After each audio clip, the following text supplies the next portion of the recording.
Warning: the following podcast contains violent scenes that may be unsettling to some listeners. Listener discretion is advised.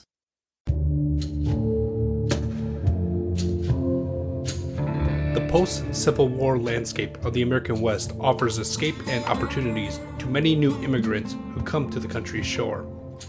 A few of them brave the journey to the camp town of Missouri Crossing, each looking for a new lease on life in the Dakota Territories. Join the settlers of Missouri Crossing, including Gregory Smith, played by Joaquin, Sister Margaret Miller, played by Monica, Bjorn Hagman, played by Chris, and Craig as the keeper of arcane lore, as we explore the horrors that await us on Down Darker Trails. The next morning, sometime later, the three of you have gathered in a field on the south side of Chicago where wagons have been getting lined up for the journey west, and you see plenty of cattle are just kind of laying around in various spots away from the wagons. It's kind of hard to tell, but there's got to be a couple hundred here at least as you're looking around. The wagons, you got up very early and drove them off, and they're all in a nice neat line that stretches out outside the city, and you're just kind of waiting for things to get settled down. People are making final preparations. They're tying down things, they're repacking things, or make sure that horses and oxen are fed and ready to go. You notice that most of the cowboys there are of African American origin. In fact, Bjorn, you would notice right away that Samuel Baker is the only non-colored cowpoke amongst them, excluding yourself and your son now. So the Jesuit mission wagon has also fallen into place, and Father Francis, or Frank Noss, is leaning up against the wagon, chatting with one of the Jesuit brothers who is going to make the trip as well. And Margaret, you would notice right away that a very special thing has been recently added to the wagon, and it's a very large church bell. So I'm excited for the first time to say, scene's on you, everyone. Hello, Mr. Smith. How's it going? Do you take any thought to the job you may have for my boy once we get up there to the crossing? Yeah. He's made it like I'm taking an eyeball, just looking the kid up and down. Yeah. We'll have to take a bit. Probably take me some time to get everything set up. Make sure the furnace is well insulated. Make sure sparks don't go anywhere, fly and burn everything down.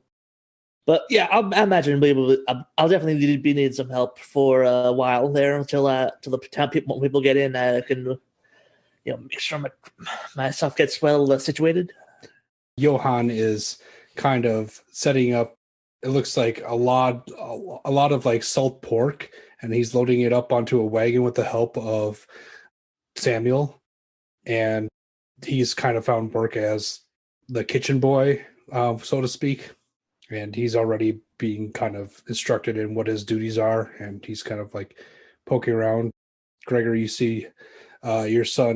He's doing his best to kind of take charge of the oxen that you have pulling your wagon, but he's still a little bit young to kind of get him to listen to him. Yep, my own boy. He got some years to put some muscle on him, but we'll get there. I was about to say that, but my boy over there, you see Samuel has him working over there pretty hard. Thank God he didn't inherit his father's looks, if you know what I mean. Yeah, they're good kids. They'd be good. They get a fresh start, right? New land, new opportunities. How you feeling about it? How's the wife and the kids taking the move there, Gregory? They've been wondering. They're leaving their lives behind. Yes. And now I gotta admit, I don't know there's to be too much for them out there. I'm glad there's at least someone around their age for them to play with, but I don't foresee a lot of fun-filled childhood days with friends in their childhoods, I'm afraid. Hey, if it's anything, do you really want them around that mess that we're leaving here? Really. You see what goes on in the streets there, right? I'm missing the streets. I'm just saying, there's some things that are going to be missed. I feel you. I understand, yeah. It's your home.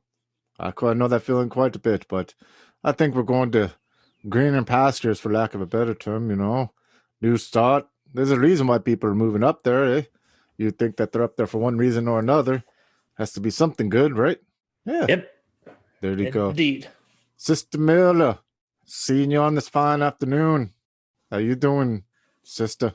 I'm doing quite well, Mr. Hagman. How about yourself? I'm doing good here, talking to Gregory here. We're just talking about the new adventures that take us up north. What are you feeling about this? What does the good book have to say about this? Well, I myself am quite nervous, actually. Never been this far away from home, but I'm looking forward to it. Here I thought I'd be the one furthest from home, but got so many foreigners around me, halfway around the world.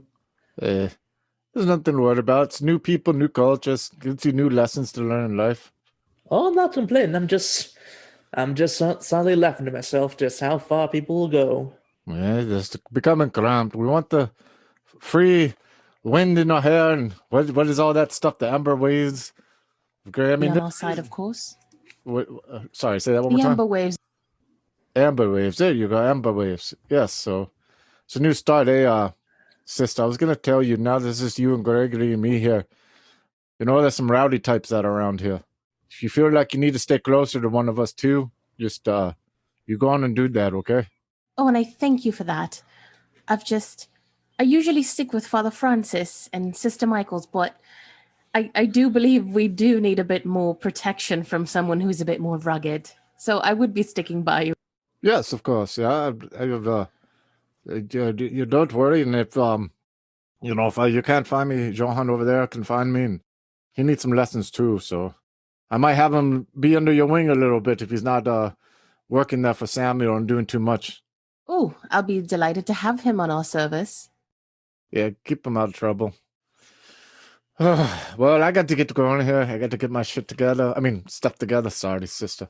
Got to get my stuff together and got to get going. So, you two stay careful. I'll see you later tonight, okay? Have a wonderful day, Mr. Hagman. You too, sister. I just tip my cowboy hat and I turn around and I walk off.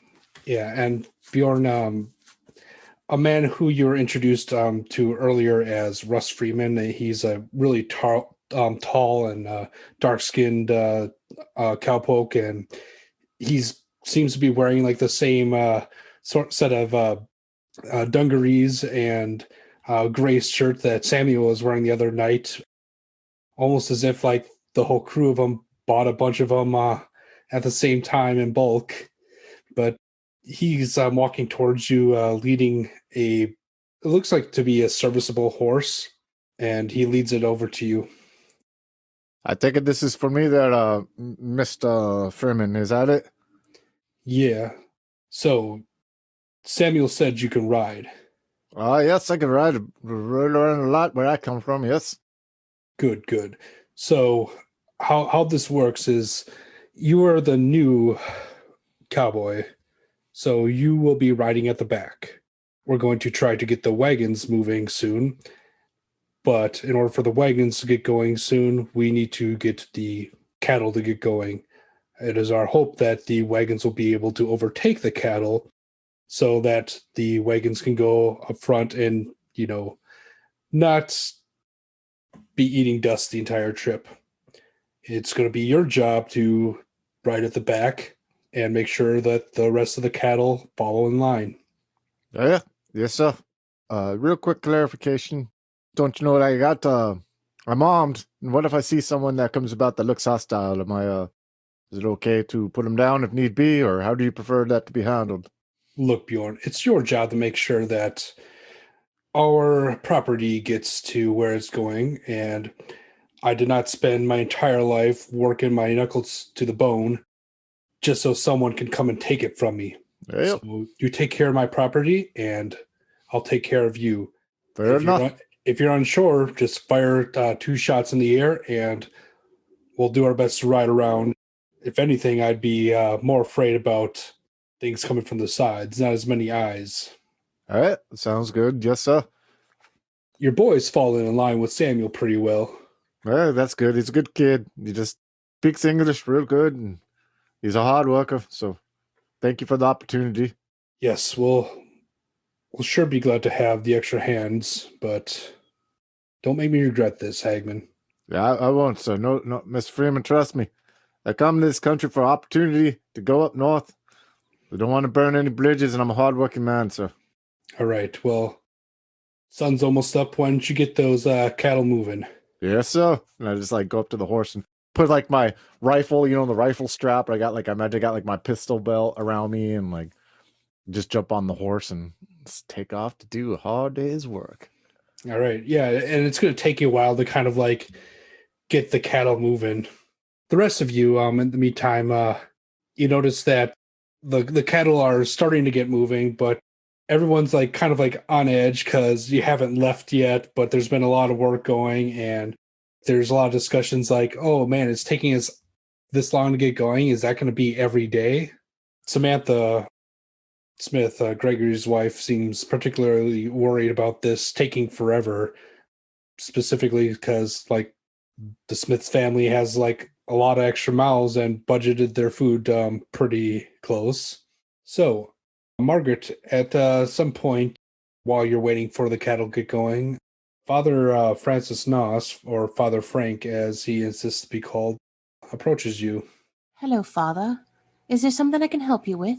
Sister, just wanting to say thank you for all your help in getting us moving yesterday. I know it's not like us to do that much labor on a Sunday, but in order to get going today, it had to be done, and I'm sure the Lord will forgive us. Would you agree? It is as you say. You are, of course, his direct conduit. Sometimes, like you said, things have to be done a certain way, and I for one, am very antsy to get going. Yes, I as well.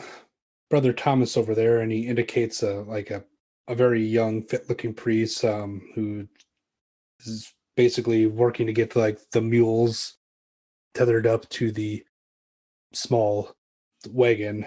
He's persistently checking all the straps and just covering and uncovering and recovering things with wax canvas, and he just looks a bit nervous, like he's forgetting something. But Father Frank says, are you at least a bit excited about our prospects?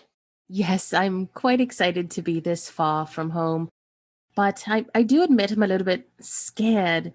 Mother Superior did mention that there would be natives, people of the nations, and that we may encounter some resistance. So I, for one, am very glad that Mr. Smith and Mr. Hagman are joining us, so at least we have some protection. Yes, they seem like good men, good honest Christian men at least. I have not seen very much of them lately, but I do believe that we'll get to be very close throughout our journey. Well, I'm also a little apprehensive, but we must put our faith in the Lord to see us through this. I mean, we're not the first people to try this sort of thing, and if Pierre Marquette could have as much success with the natives before our journey, I don't see any reason why we shouldn't be successful if our hearts are true. Of course, as you say, Father Francis, I do agree. Please, Father Frank. Father Frank, of course, my apologies. And he smiles and kind of runs his hands through his really thin white hair. He's a bigger guy, and it looks like in his younger days he would have probably done very well in this mission work sort of thing, but you have the feeling that he'll be kind of relying on yourself and a lot of the younger folk to do a lot of the work needed to go west. Does anyone have any scenes or whatever they want to have before the wagon train gets moving? No, sir. Just getting those dogs moving. Oh, getting those dogs moving, don't you know? All right. And after what seems to be hours and hours, Bjorn, it just takes you forever to get cattle going, and it doesn't really pay to start moving the wagons until the cattle are actually moving, because the wagons can be directed a lot easier than the cattle. But in due time, the wagons also start moving. Takes a long time to basically get the horses or the donkeys or the oxen to get used to pulling again because they haven't been doing it for a while. But after some time, the wagon train slowly departs the prairie land outside of Chicago and heads west. Bjorn is relieved. Relieved. He's actually kind of ecstatic, even though it's hard work getting the cows going and everything like that. He looks like it's like that one last big push to get out of that cotton mill area, get out of that huge city, and kind of just move that momentum up north, you know? Yeah, and it's like it's weird because like it takes you a long time to realize this, but it's not like you have to get every cow going. You kind of have to identify who the leaders of the herd are and get them going. And once you're able to kind of do that, the rest kind of like follow along. So like you only been going like a little bit, but you're already like starting to sweat and you're getting coated with all the dust.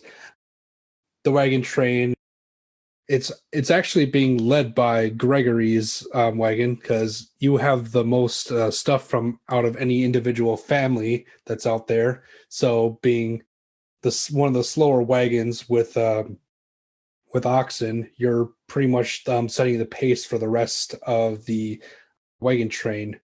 Does anyone else have like any like feelings about leaving? Yeah, definitely. I would say like for Gregory, like once they start leaving, and it gets to the point where like really like the city of Chicago is like on the horizon. He's like looks back and he's just sort of back behind all the dust and the cattle and the carts and everything. It's just it's like it sinks in really just that he's leaving it all behind. That he's leaving it in the dust. That that's probably the last time he's ever going to see the city of Chicago in his lifetime. And Margaret, are you still feeling like excited or a little apprehensive as you take out? I would say Margaret is still very excited, especially as the wagon starts moving. But once she gets to that point where it's been over an hour of travel and she kind of looks around and she just sees wilderness around her, it starts to kind of set in what she really has been signed up for, being in the middle of nowhere for months, maybe even years, and just with these people that she doesn't exactly know intimately and meeting new people along the way. So there's definitely some nerves, but for the most part, I would say she's still excited. Yeah, and it really hits you as you look behind and you're expecting to see, I don't know, like the prairie where you all camped before, or even like smoke from the city, and then you look back and it's just like nothing. There's just like endless trains of cattle. You try counting them a few times, but like whenever you get more than a 200, like it's just hard because they're just kicking up so much dust, and you just realize you're just in the middle of nowhere. It's like one of your walks back home when you were a young girl in England, and you could just get lost in the woods. And while it's not like woodland at this point, it's sort of like that same sort of feeling, but different landscape. You could see for miles in every direction as you press forward, and the train of you do press forward, and you keep going for weeks and weeks, and you kind of develop a routine. You get in and pitch camp just as the sun is setting, so you can see what you're doing and set up. The cattle are made to walk and move as much as possible and set to graze in the land ahead of where you're camping, and you kind of like leapfrog each other as you kind of move, because while you want to have the oxen going, you don't necessarily want to be behind them because of all the dust. Bjorn, you're constantly just covered in dirt every night. You do your best to ration some of your drinking water to clean off a little bit, but most days you're just too tired. And by the time you finally get a chance to lie down and rest, you're almost falling asleep, but your son will nudge you awake in order for you to have like a dinner of beans and bacon or eggs. And this meal is kind of like the reason you're staying awake. You know what I mean? Yeah, I totally like bacon and eggs is my favorite meal. I would also say like, and I don't know if we could do this now or maybe when we get to Missouri Crossing or whatever, but I can almost imagine like Bjorn like enjoys what he's doing, but the exhaustion after a while may mentally take a toll on him. Not like it will affect him doing his job, but it'll probably like all those like the events that led him to moving are bubbling up a little bit. You know what I mean? Past his normal like mental defenses and that he has and barriers. You know, just from the sheer exhaustion and repetition. You know what I mean? All that. And so I could see where like maybe he has started a channel of communication with Sister Margaret, seeing that she is someone of God. You know what I mean? And I don't know how far that could take. I don't know if we could have a scene or whatever. He'd be too tired, but he kind of look at Gregory's family and try to like have his son like go, you know, kind of like go play with his kids or whatever. And then for like that connection that and I'm not comparing Sister Margaret to the hordes that he would speak to, but for that connection that he had with people and speaking and communicating, he'd probably search her for that. You know what I mean? If that makes sense. Yeah, and actually, like a lot of you have been on the road for several weeks right now, so let's get some rolls to see exactly how well you've been doing physically. So if you're riding, can you make me a ride horse roll? If you're in a wagon, can you make me a drive wagon roll? If you're walking alongside, can you make me a constitution roll? And tell me which ones you're making. No, okay. So I did ride horse, and I made mine with a 14. All right, and make sure when you make your rolls, you check the box next to it. And Gregory? 13 out of 20. I made it. Wow. Continuing to be the lucky man so far this campaign. And Margaret, how are you moving? Like, the wagon's pretty packed, like, with supplies, but have you been walking most of the time, or do you try to ride in the wagon? I had her get out to do some walking. However, I rolled a 97 and my constitution is 45, so. Oof, that is a botch on that, actually. So, actually, let's deal with Margaret first before we kind of set up a scene. So, throughout this entire time, you've been caked with mud. Those of you riding have been getting saddle sores. Even if you're used to riding in a saddle or used to driving a wagon, like the constant repetition has just been slowly eroding the cartilage in your spine, and like your back and your hips have constantly been getting sore. Normally, if you would have failed it, I would have made you make a con roll. But Margaret, since you already like botched it, you're not doing so well at all. Like you realize how bad you are smelling, first of all, but because you're both a woman and a preacher, no one has been like saying anything out to you. Yeah, there's really no opportunity for you to take a whole lot of naps, because even though you do have the opportunity to ride in the wagon, there's like, at the very best, you have to kind of curl around a big giant church bell that's in the way of everything. So it's late at night, and everyone's like kind of like around the fire at this point. And Bjorn, you kind of like approach Margaret, and she's again like not looking great at all. The black clothes that she's been wearing are getting lightly colored from dust and like sweat stains and being bleached out by the sun. And you see her kind of like unwrapping her feet, and there's like these sticky smelling bandages, and like you notice that her feet are kind of like blistered and kind of pussy. Hi, sister. You're not looking like you're doing too good there. Oh, it's not really anything. I've just been doing a lot of walking. There's not a lot of room there's a bell and there's Father Francis, so I've been being the young one and walking. It's really no trouble at all. I walked a lot when I was assisting in the war. Oh, yeah. You were part of the war here, huh? The war, the Great War that just happened recently? Yes, the Civil War. Civil War, yes. Sorry. Civil War, yeah. That's a tough one. I heard about that a lot. Europe hasn't seen a war like that in quite a while. Oh, I don't know what to say to that, sister, but you seem to be the type that likes to carry the burden around. You do know what I mean? Burden carry heavy lifting around, yes? Yes, well, I am the youngest one here with my traveling church group, and I try to do as much as I can so that Father Frank doesn't have to take on so much himself. I mean, it's just a couple blisters, just a couple wounds. I'm sure that he'll find once I can bathe. I just desperately would like to bathe. You do the Lord's work, you know that, yes?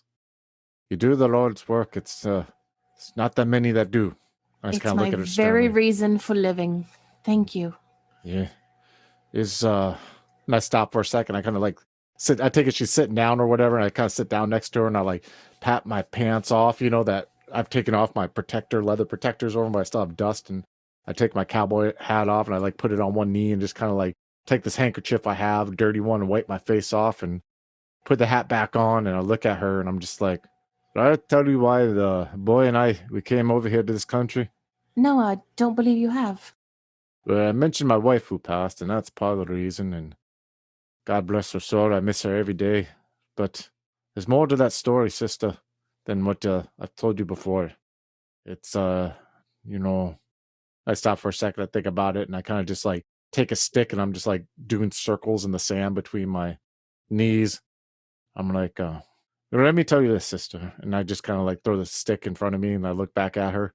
Anytime you doubt this walk that you're doing, anytime that you feel the pain of those blisters on you and you feel tired, keep taking that one step after the other, because you need to carry the burden. There needs to be people like you fighting the good fight. I've seen some things, saw some things where I come from done by very bad people. And it made me question what I was doing, and this happened before the good Lord took my wife. And sometimes I wonder why she had to die after all that I saw. But remember, you got to stay strong in this world, especially where we're going. Thank you. Thank you, Mr. Hagman. I do feel dreadfully sorry for what happened to your wife. You're such a lovely man with a wonderful son. And I do hope that your wife has found love and mercy at the side of our Lord. And maybe one day, who knows, perhaps when we reach our destination, there will be another woman who can assist you in taking the womanly role in your life and a mother to your son. And as she say that, I get up and I kind of like brush my knees off again. I look down at her like, I think my days of looking for women to take up a role in my life are done. But let me tell you this. Yes, I hope my dear wife has seen the pearly gates that the Lord has at heaven. But just remember, just know that with all that light that the Lord shines on us, there's darkness that he doesn't shine his light on. And that's what you got to be careful with. And I just kind of nod to her. Yes, the devil does work actively against us all the time. And I am quite thankful to be in your presence and in the presence of other good men of the Lord who speak of the Lord's truths and love, because without that, I fear my strength would not be as good. I'm here for you, anything you need, Mr. Hagman. I can see that you're a man who is haunted by many things, and things I likely won't understand because I've lived my life mostly in a home and in a convent, but never forget that I was in a war, and I have seen the dreadful side of war, and of men hating their fellow brother and men fighting their fellow man. So if there's anything I can ever do for you, all you've got to do is but ask. How about this? When we get to the Missouri crossing, you and I and Gregory and other good people will have coffee together. We'll talk about making that place a better place where stuff like that won't happen, eh? I would actually love that very much. All right. You sleep tight, sister. I gotta go and sleep myself. And I just kind of like smile and walk off into the darkness. And speaking of coffee, Gregory, even though you are exhausted from your travels as well, your nose is perked by something near the fire where some of the missionaries have gathered. Is that the aroma of coffee I smell? What is that? Did you say that, or are you wondering aloud? Yeah, well, I've said that. Is like, what does that smell? So, Brother Thomas, one of the Jesuits, kind of turns and like gives you a wink, and like when he turns, you see Father Noss actually has this little fancy-looking glass contraption, and it's making the the sweetest smelling thing that you ever smelled on the trail. I mean, you've had the terrible coffee that Johan and Samuel have bring around for dinner sometimes, but it's typically just this burnt stuff that's cheap and easy to package. But you see these two men kind of just like indulging themselves a little bit, and like Father Nos kind of like pulls out this little tin mug and like pours some water in it, cleans it out, dumps out the water, and then kind of indicates to you that you're welcome. Says it right down. This is fancy. This is a fancy feast. What is this? This, my friend, my brother in Christ, is what they call espresso. Espresso? Sounds foreign. It is indeed. I guess they call this a French press, but it's surely this sort of thing can't be anything but a gift from God.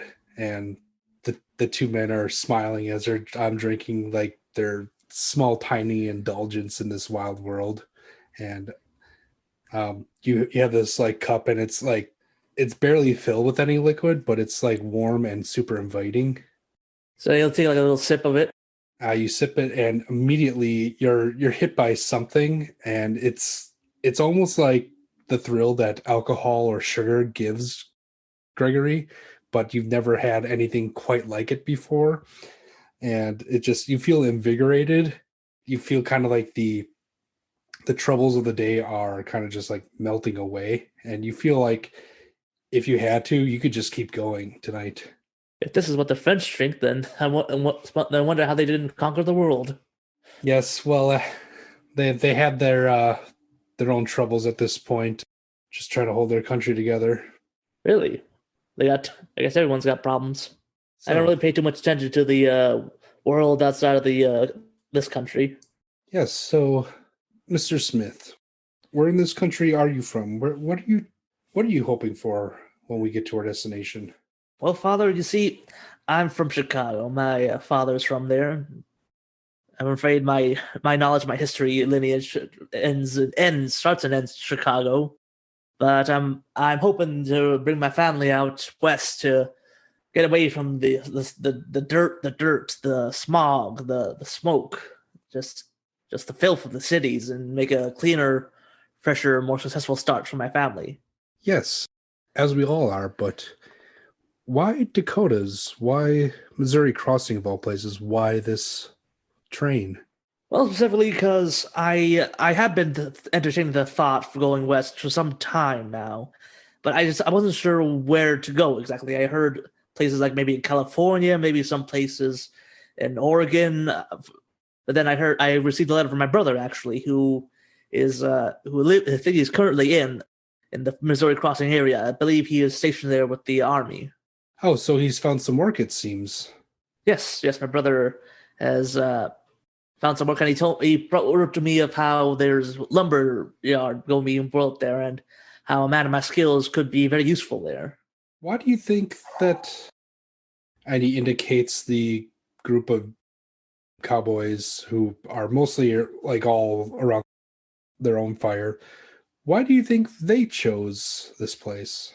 They chose it because they're being paid, I guess. I don't really know that much about the life of the cowboys. I know they travel a lot. They go wherever there's cattle, I guess. Well, from what I heard, this is actually their cattle. Really? Yes, I was talking to that young man, Freeman, I believe is his name. I mean, from what he says, Samuel is not the leader of this group, but Mr. Freeman says he's a useful face to have around, if you understand what I mean. Yep. Yeah, I reckon that would be useful, considering how things used to be in half the country. Yes, but Mr. Freeman seems to be gambling on something that I find extremely interesting. At that point, Gregory would sort of lean in. What, you think maybe like gold or something he's found? Well, I don't know for sure. The priest sips at his espresso, but I heard from Samuel, who heard from another man in a bar before they left that there was a Wells Fargo coach that was escorted by no less than 6 armed riders heading towards the camp. Really? Yes. I mean, not that we have need for worldly treasures such as this, but no one brings that kind of cash into the Dakotas without some sort of plan. Interesting. You sure they're not just stopping there, they're going and stopping at Missouri Crossing. According to Samuel, then yeah. Huh. Now, that is interesting. Gregory, he's puzzled because he did some research into there's not that much to spend that much money on out there Right. so you can have a big old wagon full of gold, but what are you going to spend it on out there in the middle of nowhere? Yeah, and you have a pretty decently high accounting skill, which is, again, probably informing this decision. I'm not going to make you roll for it, but yeah, that's part of the reason why you brought mostly workable goods and things that can be turned into whatever you need it to be, rather than just bringing comfort supplies. So yeah, Gregory is definitely he's intrigued by this mystery. Perhaps this, and then he indicates the cup of espresso that the three of you have been sharing. Should be kept quiet for now, but I do believe that there is some hope in this adventure. Well, definitely, I know when to speak and know when to keep quiet, he says as he takes another sip of his espresso. If you like the style and feel of Missouri Crossing, then you'll like Deluded. Set in 1848, Deluded follows a coterie who have set themselves to find out who is behind a mysterious tonic that plagues the kindred society of Victorian England.